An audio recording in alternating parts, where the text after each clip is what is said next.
Okay, so we're going to install 3 Linux machines as part of the test environment for Kubernetes. This is a video to show you how to do that.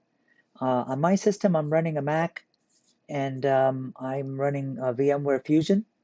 And so using Fusion, we're going to install 3 Linux Ubuntu 16.04 workstations, right? So let's do that. So here I already have my VMware installed.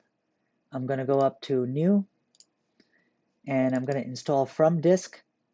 I already have my image added to the folder, and this is what I'm using, Ubuntu 16.04 desktop. I'm actually using the workstation. You don't have to use the workstation, you can use the server. But one thing to keep in mind, this is very important, you have to use a 64-bit, which typically in the description for Linux, it says AMD. So don't get confused by this. I got confused by this and I lost a lot of time. I actually built an entire cluster with the 32-bit i386 Linux images, and then you get to a point where Linux installs fine, but when you try to install Kubernetes, it fails. And in fact, it fails and it doesn't even tell you that it's failing because it's 32-bit. So this is very important. You have to install 64-bit, and the problem here is that most of the Linux installation media, when they refer to 64-bit, they don't say i386. They just say AMD, and that got me confused because obviously I have an Intel machine. So the point is, get a 64-bit Linux. If you want to follow exactly, I would recommend you get the 16.04 desktop. It says AMD 64, and that's what we're going to use. So here we go. So we're going to hit continue. Depending on the type of installation you have, depending on the type of hypervisor, some of these questions may get asked in advance. Some of these questions get asked after you've installed Linux or during the setup of the actual Linux. In this case, I haven't even booted the media yet, and VMware Fusion is asking me for this kind of information. Okay, so this is interesting that, depending on when you get this, you may not get this screen asking you for these credentials. This is considered the easy install, and so VMware Fusion has a feature where it can prompt me for these things now as opposed to later during the actual setup of the operating system. So I'm going to hit continue. There's one other thing I'm going to do. You probably don't have to do this if you're okay with 2 gigabytes of RAM and a 20 gig hard drive. You should be fine with this, but I'm going to go ahead and I'm going to change a couple of things. I'm going to change the name of my machines because I'm going to name them 71, 72, and 73. This is just to help me organize myself. Eventually, I'm going to have many of these, and these 71 is actually the last octet of my IP address that I plan to use for these. And for me, it's just easy for me to identify them based on that number. So my cluster number 1 is going to have a .71, .72, and .73. So I'm naming this Ubuntu 71. This is actually the file name within my folders. Not too relevant, but I like to keep everything consistent. Okay, so the last thing I'm going to do here is I'm going to go to processors, and because I have enough horsepower here, I'm going to assign 2, and I'm going to assign 4096 for 4 gig of RAM. Now, I do recommend on the primary or master node that you do give it 4 gig. On the second and third nodes, you can give 2 gig if you like. But because I have the RAM, I'm actually going to go higher in this case. Okay. So we're going to keep this at 2 cores and 4096. I'm not really specifying any additional features. I would recommend just leaving everything at default. That's pretty much it. I guess the only other thing I can change is my display settings. I'm going to choose the resize option so that I can resize the windows. You really shouldn't have to deal with any of the rest of these settings for the VM. Okay, now I'm going to hit go. And now is when the actual installation starts for this particular VM. Okay, now Ubuntu 16.04 is pretty advanced and pretty slick, where it's really not going to prompt me for much. It's going to go about doing its thing. And so, in fact, what I'm going to do is I'm going to start my next machine as well. Okay, so I'm going to do File New. I'm going to do the second machine at the same time. Okay, so I'm going to do the same thing that you saw before.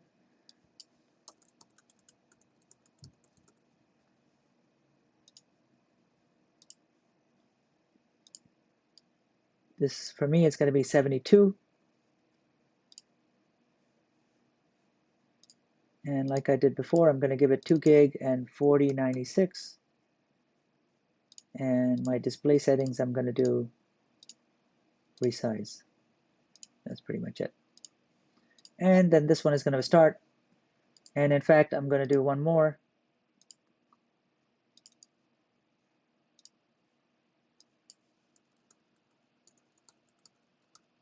Now, this is just a test environment, so I'm not going crazy with the passwords, but you could put the password as you like. This is my machine number 73.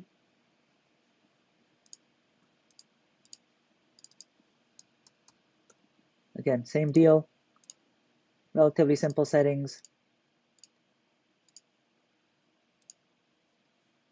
And now I have 3 machines running that are installing. Okay, so if I go back to the first one, I'll get this library out of the way. You can see that this is almost finished. So I'll come back to these once they're finished, and I'll show you the settings that we need to do in each one.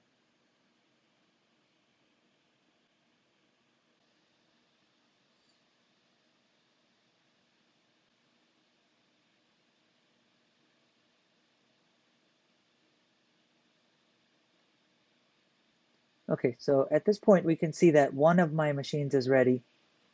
However, before I log into it, I want to do a couple of things to its network adapter, which were not done before. So if you could either do it from here, or I'm going to go to settings, and I'm going to go to network. I guess I should have done this before. I am going to set this to a different network that I have created. This is a NAT network in VMware. And what this does is I just happen to pick my own subnet for my lab environment. I want this environment to have the 172.16.16 network. So when I numbered the 71, 72, 73, that was the last octet of this network. Okay, so I'm going to leave it like this. The other thing I like to do just for fun is if you go in here, I guess you can't do this when the machine is on, so I'll have to shut it off. So let's power down the 3 machines. I should have done it earlier. So the second one is also done. I'm going to shut it down. Third one is still shutting down. It's still installing, I mean. So here what we're going to do is I'm going to go to settings. I'm going to go to network. Oops. And I'm going to do something interesting. I'm going to change the MAC address, just the last 3 octets, to match my number. Okay, and this is just for me to be, to when I look at the MAC addresses, because in Kubernetes and in various screens, we like to see the MAC address, and this just helps me recognize which machine it is, that's all. Really not a big deal, but it's just for fun. So I'm going to close this, and then I'm going to boot this machine up. 72, I'm going to do the same thing.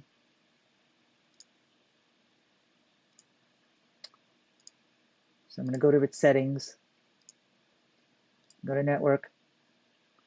I'm going to pick this network, and I'm going to change this to 72.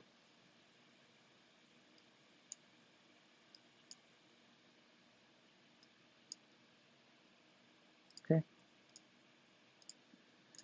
And this machine also seems to have finished installing, so we're going to shut it down.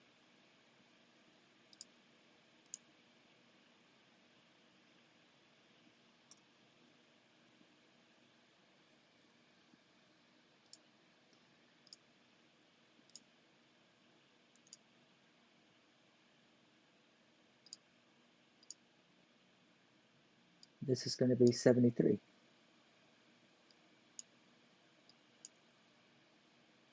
Okay, and we're going to start it up. So here's my 3 machines.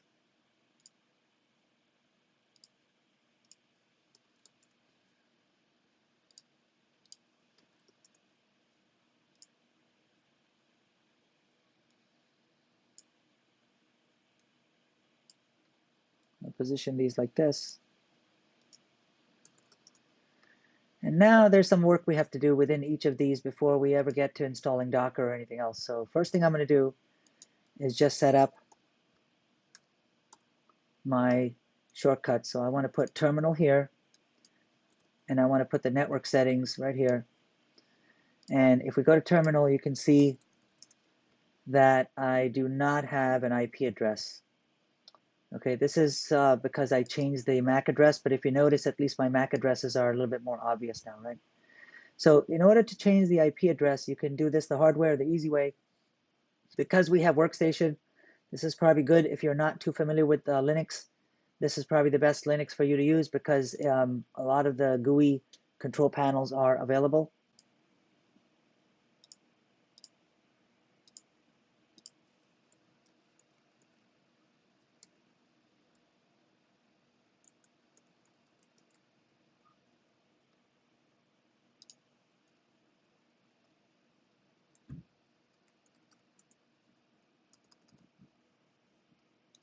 Okay, so there we go. So now you can see that my IP is 71. The default gateway is .2. I have my DNS, and I should be able to see that here. So I have my IP address, which is 172.16.16.71. I could ping the IP,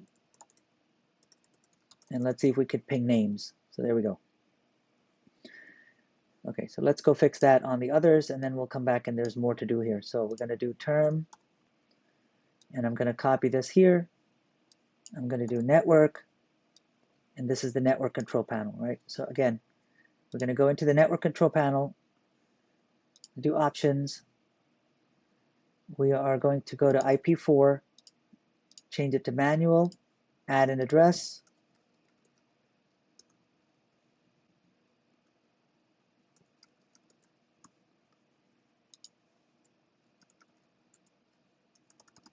This, by the way, there's just a space in between these IPs. Don't put any other symbols. Okay, so I'm going to hit save here. And if I go to this, I should be able to see my IP is now .72. If you notice my MAC address, little trick that I did, is also now 72s. And I can ping and resolve names on the internet. So one more. Here we go. So here we're going to hit search, terminal, network.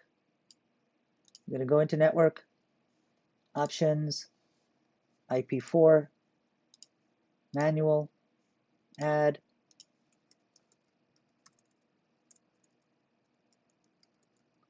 This is 73, mask of 24,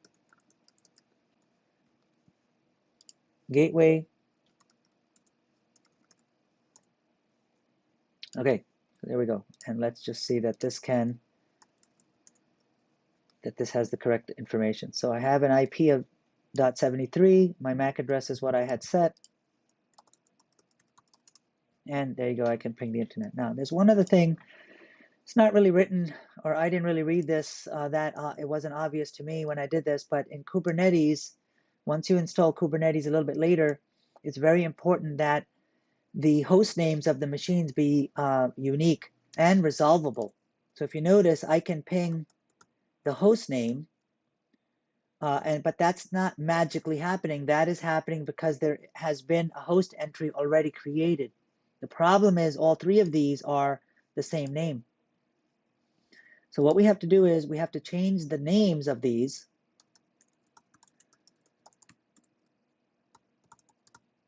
So I'm going to do sudo hostname Ubuntu 71. And now I have changed the hostname, although you see it doesn't show up here until you come back into terminal and you'll see my hostname. Now the problem that happens because of this simple change is my name is not resolvable anymore. So this is going to cause a lot of headache later on if this is not corrected now. But the way to correct this is we have to edit the host file. So this is what I'm going to do: sudo nano space /etc/hosts. And you see how it's giving me trouble already, even just running basic commands. There's an error that has come up, which is not relative to what I'm doing, but still it's coming up. And this is the problem. You're going to have all kinds of weird things if that's not done. So here I am, and basically all we want to do is change this to the new name. That's pretty much it. Now I like to also add the real IP as part of this, and then because I'm using Nano, you do Control X, you press Y, and you press Enter, and it's done. And if you want to, just for fun, if you want to see what I did, these are the two things that I did. I edited this one, it said Ubuntu, I put 71 next to it, and then I added another line to represent this particular name. Now, if I do, it actually is resolvable. This is pretty important for the Kubernetes to function properly. So let's go do the same thing on 72.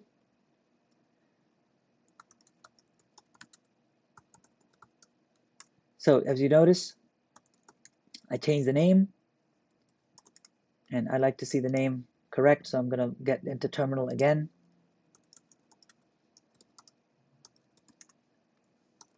I'm going to go into here and correct this name. Make sure you put the correct IPs in here, otherwise you're asking for another nightmare. Okay, so this is now 72. Oops. So if you hit Control Z by mistake while you're using VI or Nano or any other command line tool, what happens is you really don't save anything, you don't undo anything. This is coming just from my Windows, Control Z to undo things, and I press Control Z by mistake right now instead of Control X. But you notice what happens here. The app that I was using, which was Nano, has been suspended and sent to the background. That's what Control Z does in Linux if you're not aware of that. So in order to bring this back, you have to type in FG all by itself, which basically brings the background app to the foreground. That's what FG is. And I'm back where I was, and I can do the correct Control X, which is what I wanted, and then you get this prompt here, and you press Y, press Enter, and I like to make sure that it worked. Okay, so here's my 2 lines that I did, and I can now ping this machine's host name. One more, here we go. This is now my machine number 73.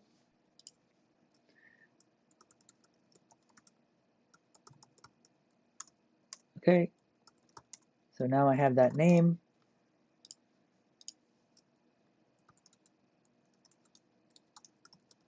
I'm going to go into the host file, and we're going to do the same thing, 73.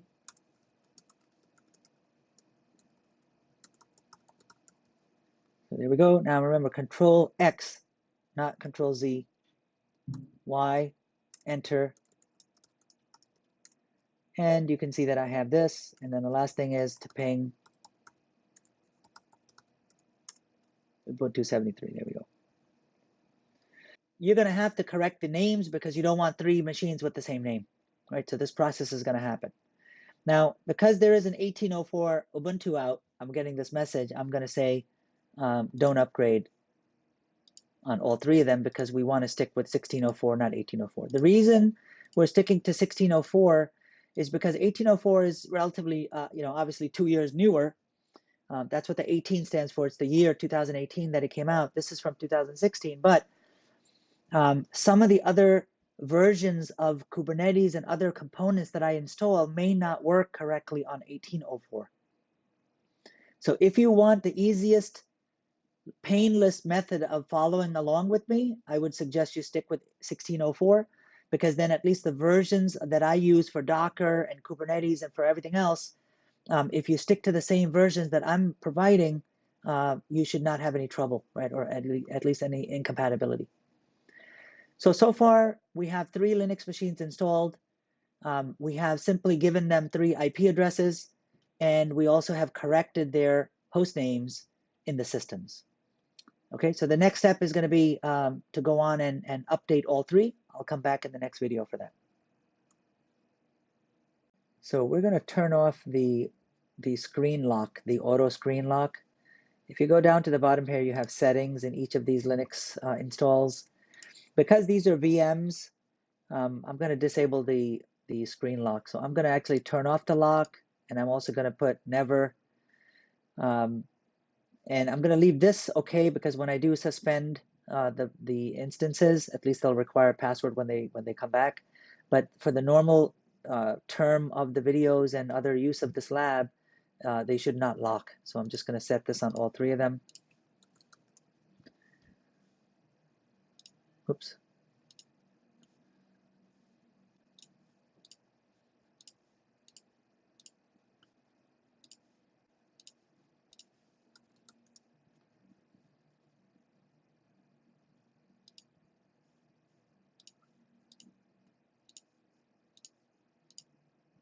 All right, so this will at least just help not having these things go to sleep.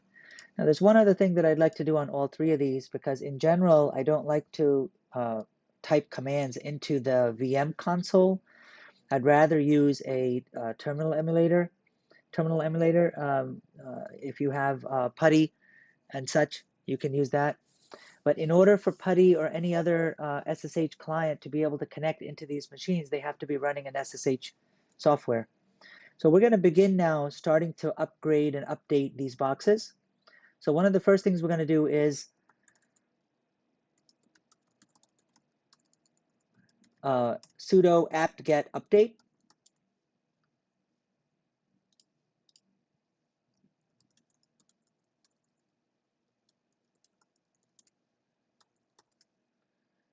Okay, so this will at least get all three of them updated.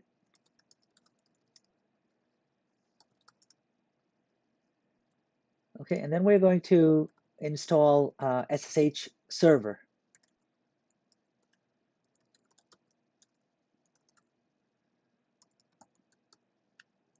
So this is how you do that. Sudo apt-get install, and then type in open SSH-server. Okay, so I'm going to do that on all three.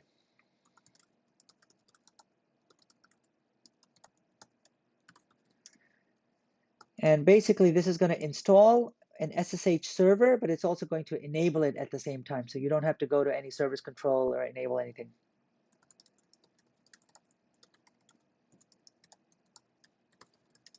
Okay, so now that all three of these are almost done here, what we're going to do is I'm going to run my terminal emulator. And I already have two created, so I'm just going to duplicate this one. And I'm going to rename this for my third machine. Okay, so we go to properties, make sure that each of these three are pointing to their appropriate IP addresses, make sure that the logging is enabled. And now you can use PuTTY or anything else you like. I like to use this because it allows me to see all three in the same screen. So, okay, so now that I have these three here, we can be able to double click them.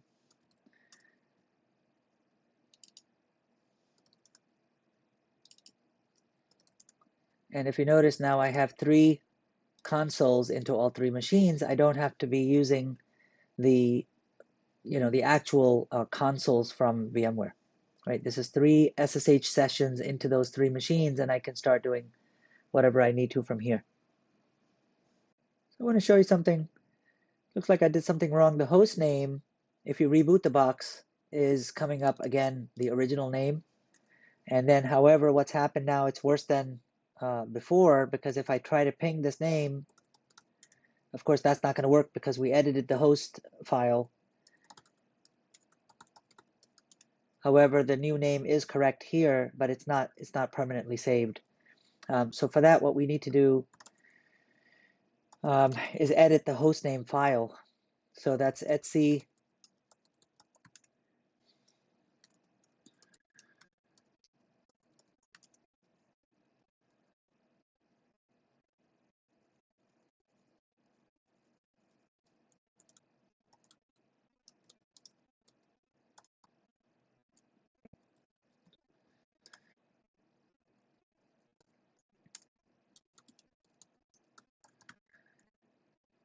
And just to prove it, I'm going to reboot.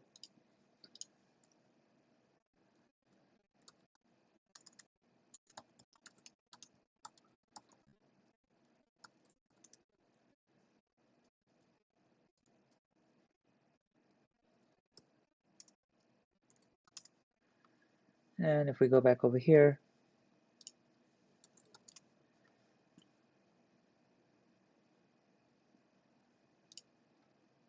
Ah, there we go.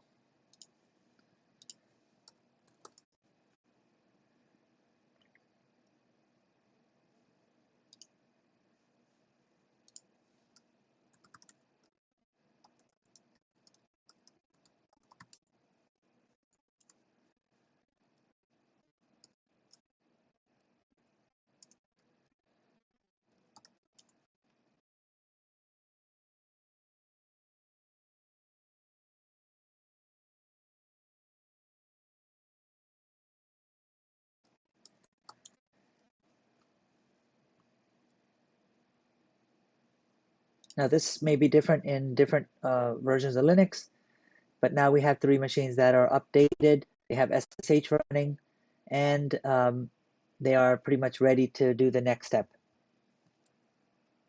All right, so now the fun begins where we install Kubernetes.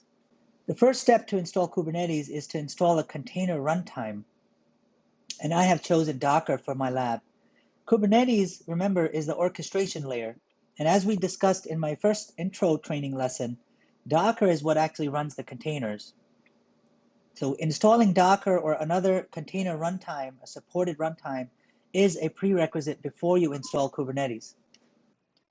I'm going to go to kubernetes.io, and this is pretty much the only thing you're allowed to use during the exam.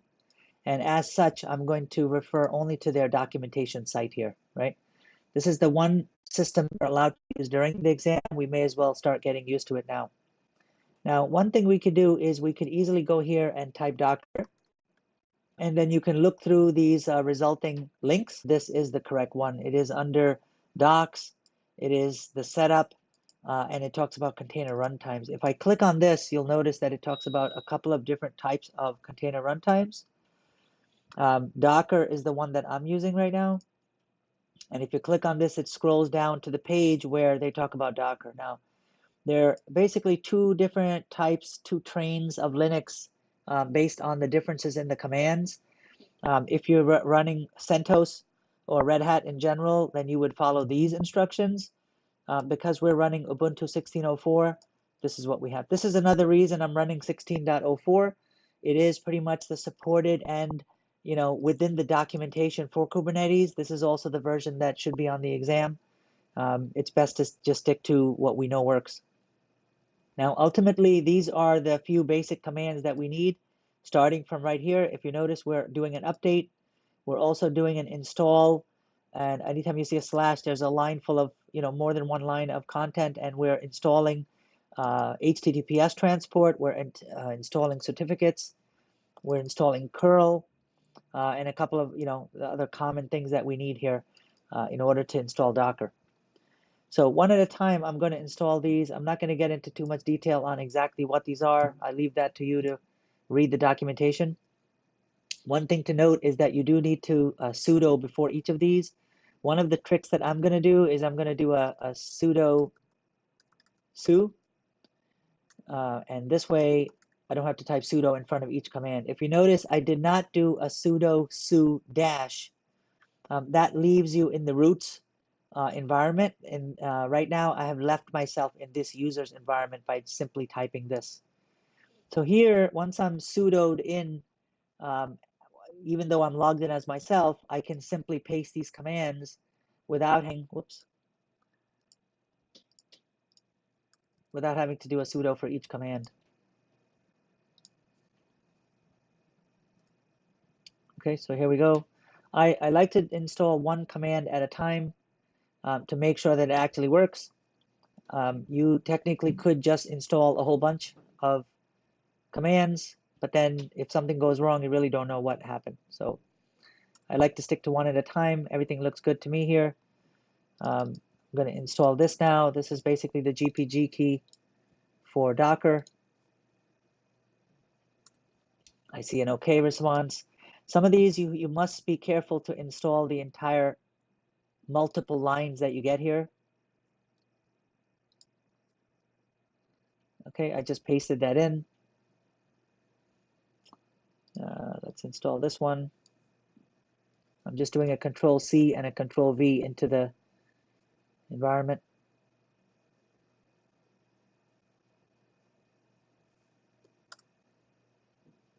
Okay, so this is now what's actually installing Docker. If you notice, this is really cool instructions to follow because they're installing specific versions of Docker. If you just do, an apt-get install Docker -ce, I mean, you're going to get the latest version of Docker. You're not going to get a specific version like is being specified here, if you notice, right? This is 5.19.03. I mean, you're getting specific versions here, which we know work. So this is very important. Now, all of these instructions, by the way, do need to be done on all three nodes. All three nodes do run Docker, and so we will be repeating this on the other nodes. Okay, so here's another line of code.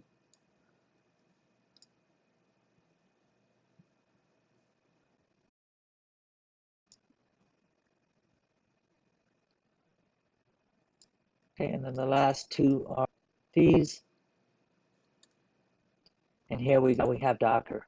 Now, I believe it may show somewhere below how to check, but we're just going to type in Docker version. And this is the trigger that to make sure that you've installed this, you really need to this command. You really need to make sure that you have a client and a server installed, right? If you notice, I have a client, right? And you can see the version here, 19.03. That's basically what we had here, 19.3. And then what's important is I also have a server installed, Docker server, which is 19.3. So the fact that I get these two, this whole put here, this means I do have Docker installed correctly. Now we're going to do this on the other systems as well. So let me copy this, and I'm doing two at a time now. So I'll go to the second machine, do a sudo su, paste this in. Let's go here, sudo su.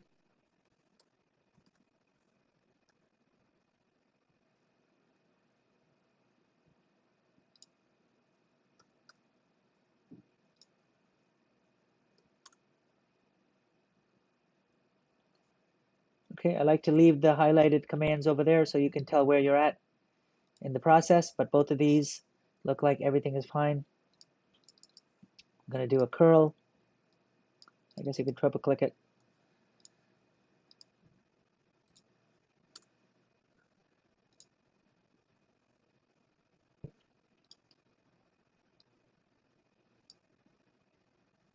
There's not much for you to see just watching me these commands, but the methodology is coming across. Commands can be pasted by anyone, but the fact is I'm using these from a known good source. The syntax is correct. Everything is correct.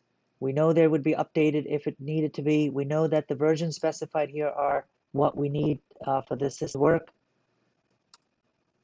That's really the main thing for the owner right now.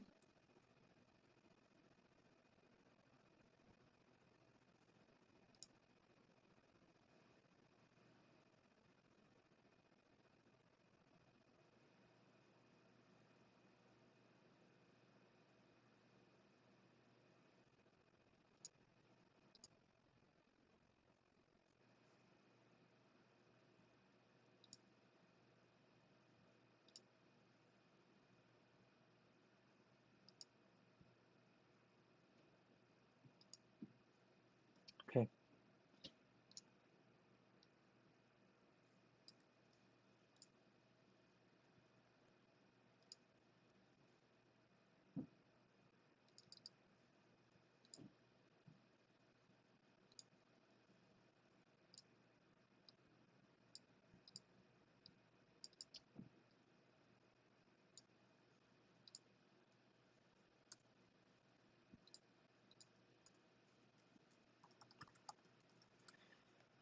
Okay, so on the second machine, my box number 72, I have the client and the server installed.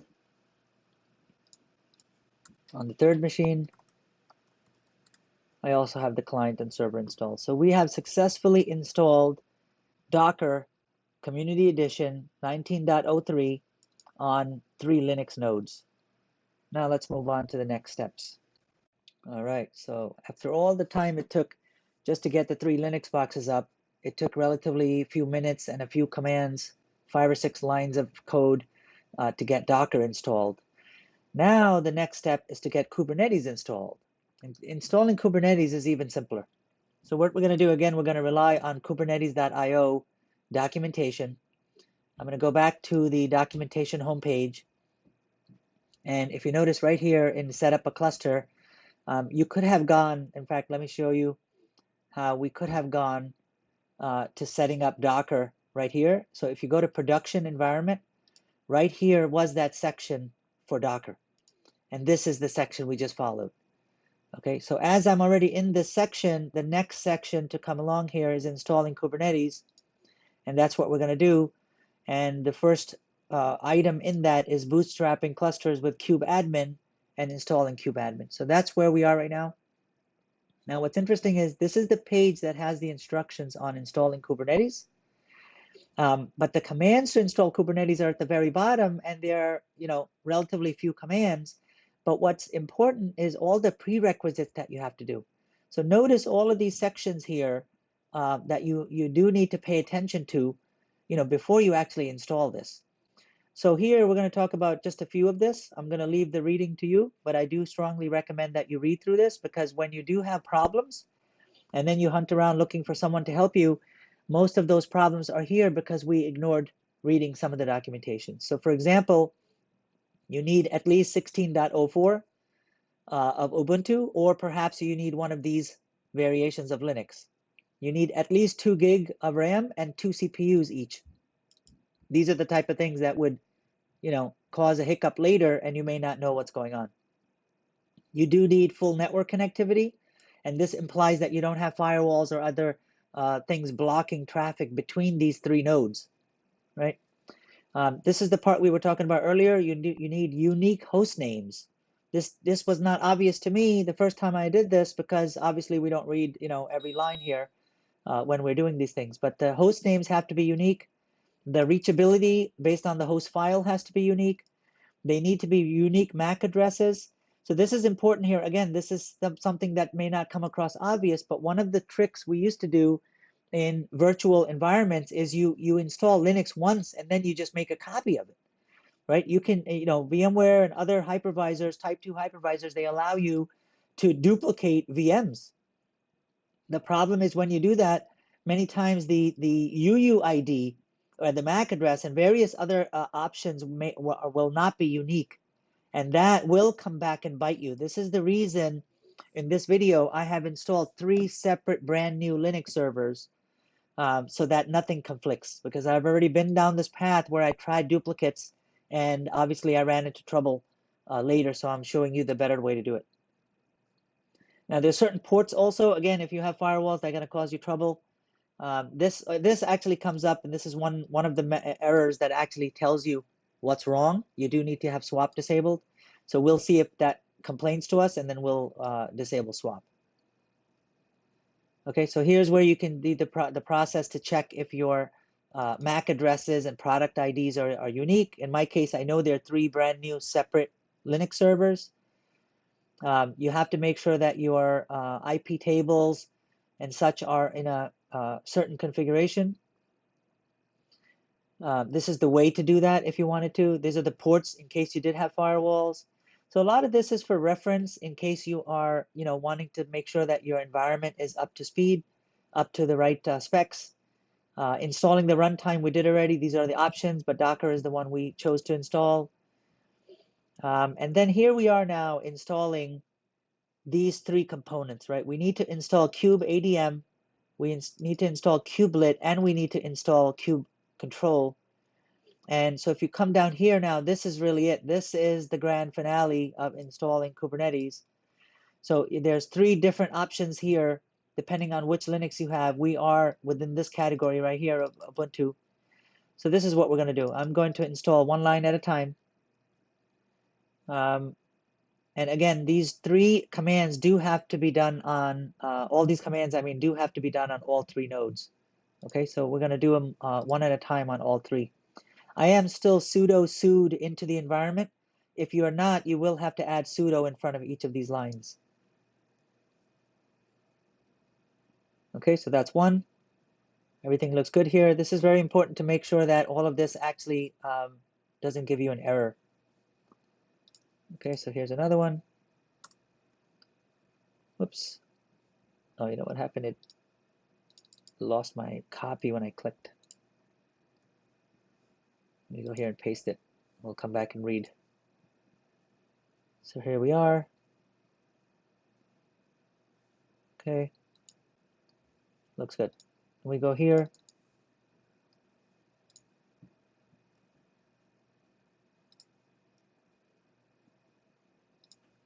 Now, this is just a simple copy and paste. You figure, how can you screw this up? But remember, this line goes all the way to here.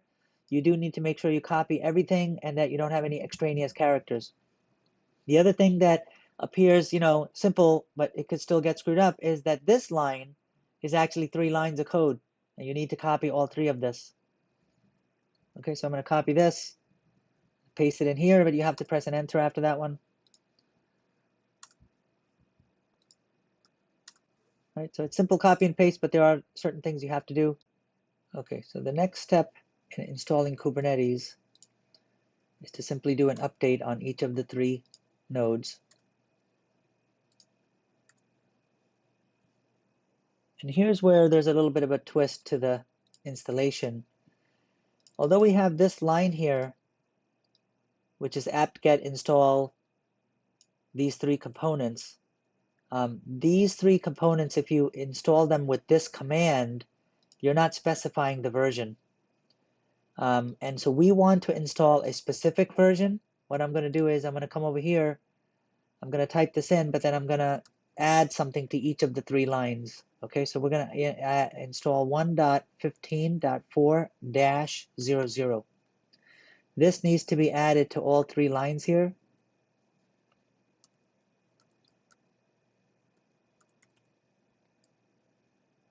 All 3 items, I mean. Now, you may wonder, how do you know this? Well, this is the part where there's a variety of version numbers. And I guess you can look through the documentation. You don't have to type this, but then again, you won't have the specific version that I am specifying here. Picking the right versions is important. And so we want to install this with the specific 1.15. The other thing to keep in mind, although you have to install each of these separate, each of these 3 are separate components, the kubelet, the kubeadm, and the kube control. It is very important that you maintain the same exact version on all 3. So I'm going to install this. Let's see. Yeah, this is because I had installed prior. So we have to do this here at the end. And now we are able to install that. I'm going to copy this same exact line to my others. Okay, so now we have 3. I'm going to copy this here and here. Okay, so this is the specific command to install these versions onto all 3 nodes. In the meantime, I'm going to go here and do kubeadm version and make sure that I do have my 1.15.4. Okay. All right, so let's do that over here. 1.15.4. I mean, technically we should run this for kubeadm as I have done, but I should also run it for kubelet and for kube control. But I'm going to skip that for now because I just installed all 3 and I see all 3 of them have been set up, right? All 3 of these screens showed this with all 3 of these being set up right here. Okay, so this basically you have installed the basic commands in order to set up a cluster. We have not yet set up a cluster. All we've done is install the prerequisites. We've installed Docker, and we've now installed the command line tools to administer Kubernetes, but we have not yet set up a cluster. So that's going to be the next set of commands that we run. Now there's one other command that we forgot to run here, which is this, which holds the version so that they don't change. So I'm going to run this, and now we have all 3 set to hold. We have this, and we have this. So all 3 of our nodes are stuck on this version. If you try to upgrade it, it will not upgrade. Now the next steps, there's a few other interesting steps that you have to do. if you continue down into this document, they talk about some troubleshooting in case something went wrong, but this now is the next step where we're going to use kubeadm to actually build a cluster. So if you click into this, and again, like all the documentation, it is worth reading this. I'm going to skim through this to the parts that we need. Basically, it's telling you kubeadm is now going to build a cluster for you, right? So the first command that we really need is an init command. This is to initialize the cluster. In order for the init command to work, we have to specify an IP range. This is the cluster local IP addressing. So let's just keep reading here. Again, it's giving you some basics. If you've already installed, you want to do an apt get update. I suppose we can do that, which we haven't done ever since we've installed all this.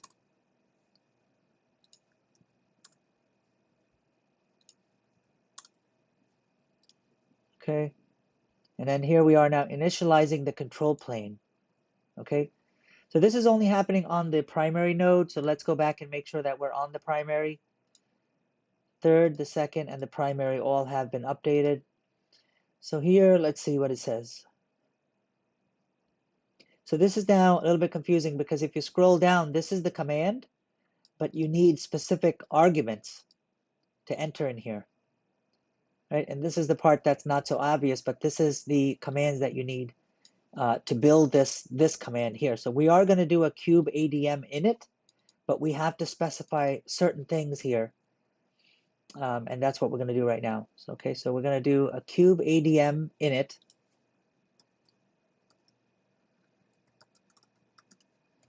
and then what's interesting is here we need specific pieces from this. So I'll just give it to you.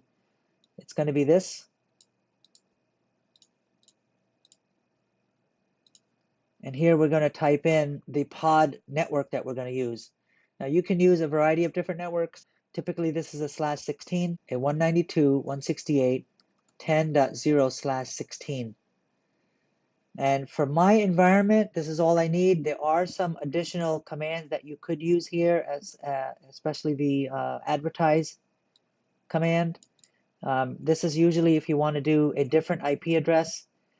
I'm going to just stick to the default, and this usually works for me. Now again, you have to be careful. Let's see what happened. Okay, so this is giving me that warning we saw earlier where swap has to be disabled. So this is the method to disable swap. We have to do this, but then we also have to remove any entry from the etc fs tab.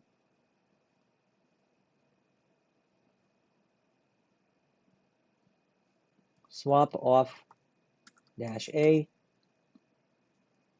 and let's view and grep for anything to do with swap. Okay, so we're basically just going to edit this file and we're going to comment out this one line. Okay, so we're already in as sudo su. I don't have to type sudo. I'm just going to do nano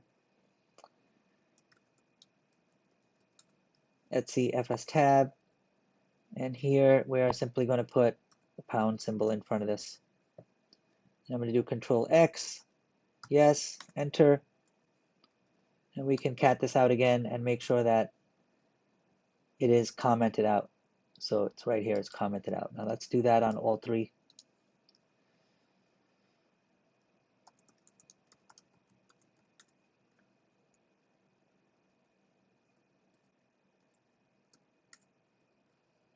And there's one more thing we have to do on all of them again.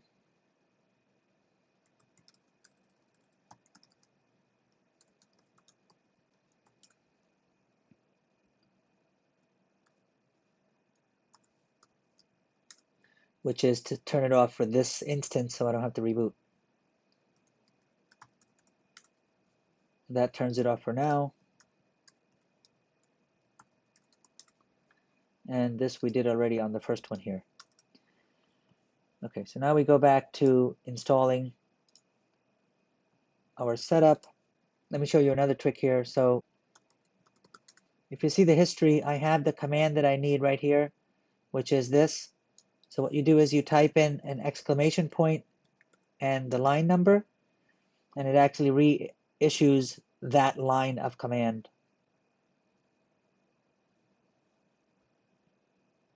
All right, so let's see what it's saying now.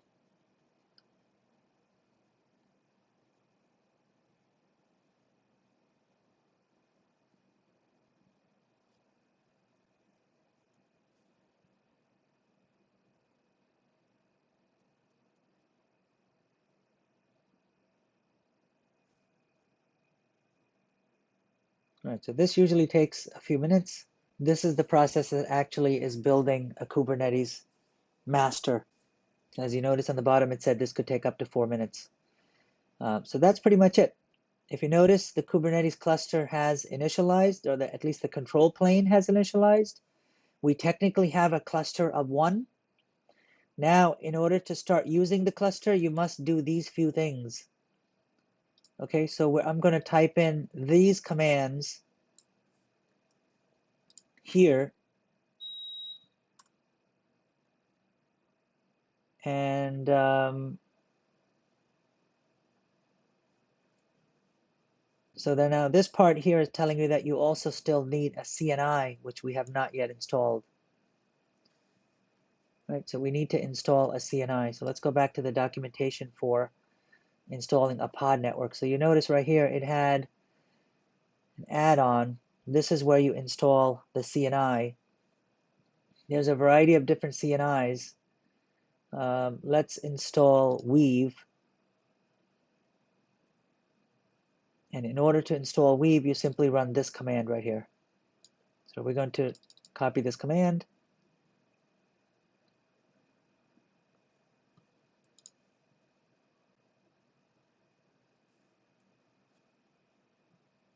And now we have the Weave net created. Now this is getting a little confusing because we're following instructions from the output of the Kubernetes kubeadmin command. We did this part. It says you really should do a pod network. And if you notice, that's what we just did here, kube control apply -F, and this was the specific syntax to install Weave. Right, that went a little bit quickly, but the fact is I used the documentation for that. And now what's interesting is you need to run this specific command on the other nodes.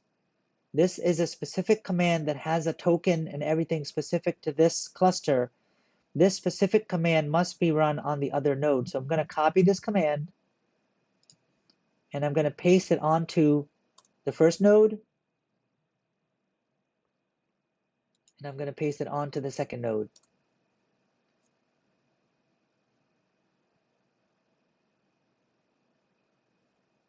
All right, so there we go. Now, be careful, go back to the primary node, and here you can start running kube control commands. So if we did, for example, kube CTL get nodes, you should see 3 nodes. And if you notice, it does take a few minutes in the beginning to get them ready. And you'll notice that 2 of them are not ready yet. These are the 2 that I just joined. Usually it does take a minute or so, and it was 19 seconds when I ran this command. If we simply run the command again, or wait a minute or so, these things should be ready. There we go. So it took about 60 seconds, but the 2 nodes, worker nodes, are actually ready and they're joined to the cluster. Now, one other thing we should do to check that the cluster is healthy is to check that we have the pods that we need, the default pods. Now, this is where it gets interesting. You do need to study a little bit about how the commands work. If I issue a kube control get pods, for example, I'm going to see none. And this confuses a lot of people. That's because the pods that exist right now are management pods that do not exist in a namespace called default. Currently, I'm looking at the default namespace. So watch this, kube CTL get namespace. You'll notice that there are a variety of namespaces here. When I didn't type anything up here, it assumed default, and default is the namespace in which you install apps, which we have not installed yet. So it's kube system that we really need. So if I go back to this previous command and I do -- all namespaces, This one will show you the pods that are in all namespaces, or I could have done -n and typed in cube system. I'll show you that as well. But here, if you notice, now I have a bunch of pods that are running, although I do have a problem here with core DNS. The DNS servers are crashing for some reason, so we'll have to take a look at that. But the rest of them, etcd, API server, controller manager, kubeproxy runs on all three, the scheduler and Weave runs on all three. All of these seem to be running. Core DNS seems to not be running. We'll have to investigate why that's not running. The other way you could have run this command is if I could have just done kubecontrol get pods -n equals and type in the name of the specific namespace under which I know these pods exist, and now we see all these pods are here. We do have to deal with this one and see why this one is crashing. But this, for now, we do have a cluster installed, although we have some issues here. Okay, this is just troubleshooting why core DNS is not working. I'm just going to try to troubleshoot this and see if we can figure out what's happening, right? So I'm going to do a kubecontrol describe pod, put the name of the pod.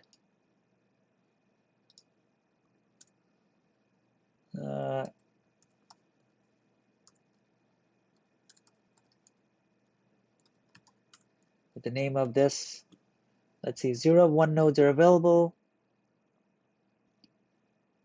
Had taints that the pod did not tolerate.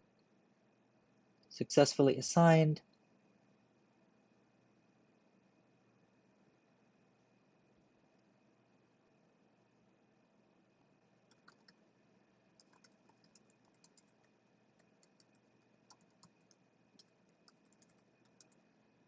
I'm going to do a -o wide. Oops.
Basically, what this seemed to say is that we should not be using our local box as a resolver. So let's see what we have in here. That perhaps the problem. So why is the name server localhost?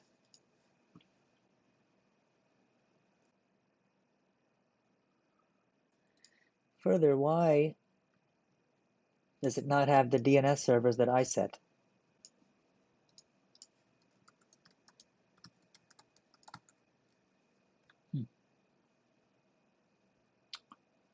Interesting.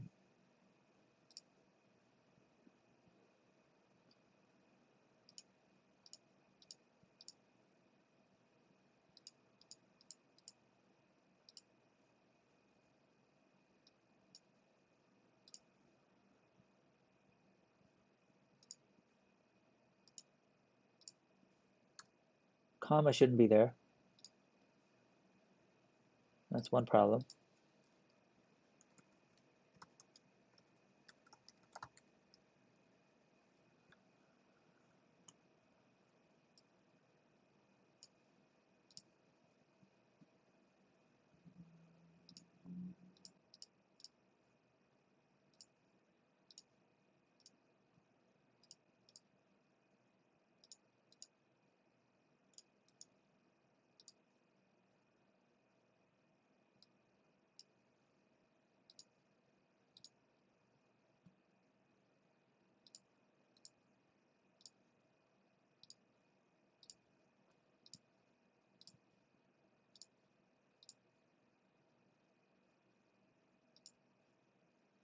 Very odd. Something has gone wrong with the network settings.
That's the problem.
There we go.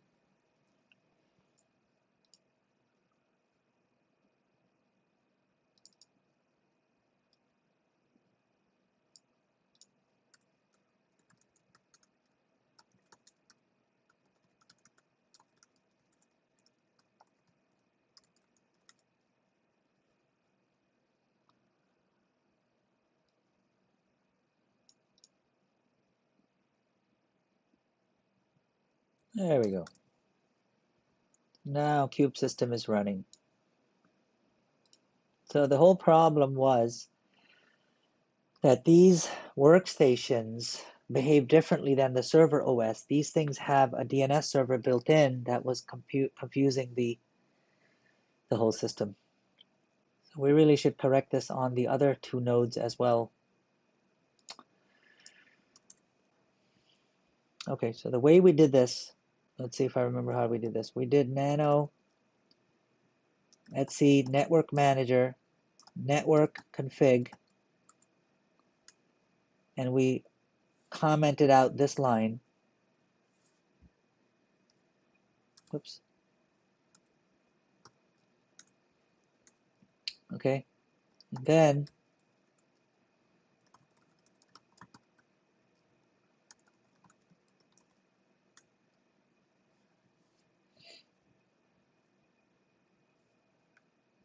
we did that. I also rebooted, but then what we did is we went in here, we ran Network Manager, and we noticed that it had this from doing this change. And this thing plays with us as far as the settings. It doesn't give me the option to click.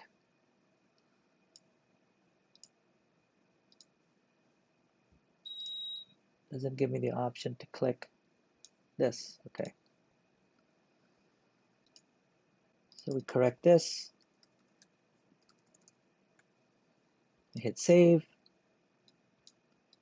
We get out of this. And this thing should now show me the correct thing, which it's not.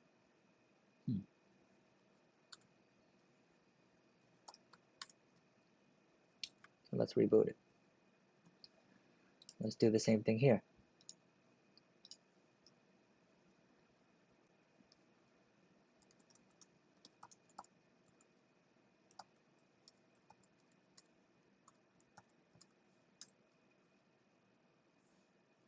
Probably because DNS mask is still running.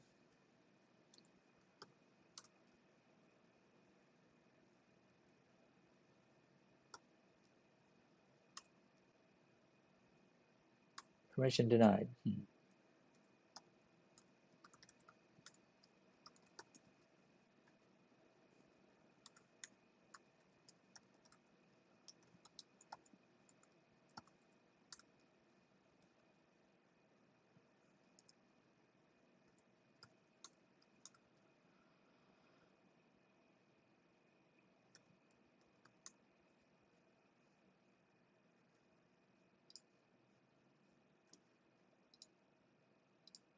Oops.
All right.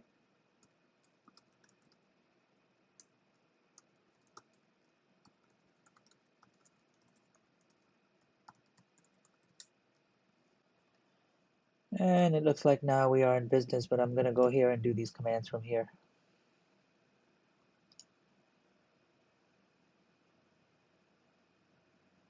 71. Oops. 72. 73. Oops.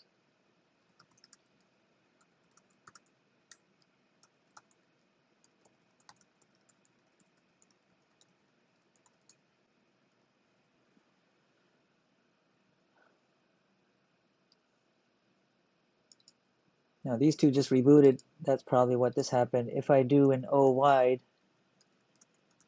we'll actually see the names. Well, anyway, everything is working already. It's probably because these two were rebooted, right? So one of these was 72 and one of them was 73. Let's see. The one ending in 9W5 was on 72, was rebooting. And this SXZ is on 73, was rebooting. 71 was running. Okay, so now we finally have a cluster that's working. The problem was that we had DNS running and the resolve.conf did not have an external DNS. All right, one problem solved. 99 more to go.